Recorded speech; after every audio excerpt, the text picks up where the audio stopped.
माँ के बाद वफ़ा का दूसरा नाम बहन है। अल्लाह पाक सबकी बहनों के नसीब अच्छे करे। जब तुम्हारे घर रिज़्क़ में तंगी महसूस होने लगे तो अपने बहनों बेटियों को दावत पे बुलाया करो। दुनिया में भाई बड़े हों या छोटे, बहनों का गुरूर होते हैं। मेरा भाई मेरी जान है, ए खुदा मेरे भाई को हमेशा खुश रखना। ऐसे रिश्तों जो जंगलों की तरह लड़ते हुए नजर आएं और थोड़ी देर बाद एक दूसरे के लिए जान भी देने के लिए तैयार हों, उसे भाई बहन कहते हैं। भाई अपनी बहन के चाहे जितना भी झगड़ा कर ले, लेकिन अपनी बहन की आंखों में आंसू कभी नहीं देख सकता।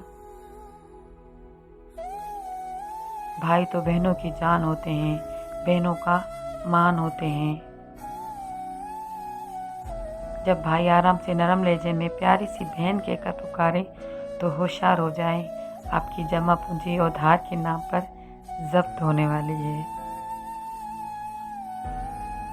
बहन भाइयों की लड़ाई के बाद पहले अम्मी सबको मारती है, फिर मालूम करती कि गलती किसकी थी और उसको एडिशनल मारती है। मेरे हिस्से की विरासत भी तू रख ले भाई, सहन के बीच में दीवार नहीं चाहती मैं। ये भाई भी किसी सुतन से कम नहीं होते। जब अम्मी से डांट पड़ी हो तो ये साथ बैठकर आग में तेल छिड़कने का काम करते हैं।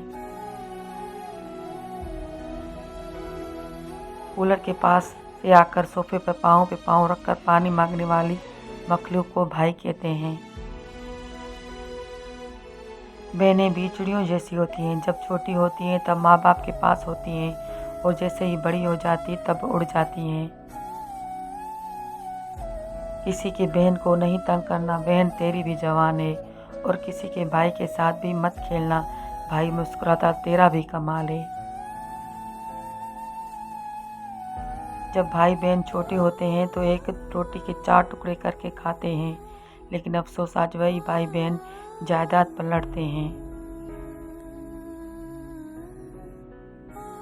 बहन भाइयों का रिश्ता भी अजीब है। जरूरत पड़ने पर उन्हें अपने दोनों गुर्दे तो निकाल दे सकते हैं, लेकिन उठकर एक गिलास पानी नहीं दे सकते। वक्त मिले तो देखना रिश्तों की किताब खोलकर, बहन भाई का रिश्ता भी हर रिश्ते से लाजवाब है। फिर सबके अलग अलग मकान हो जाते हैं, बहन भाई एक दूसरे के मेहमान हो जाते हैं।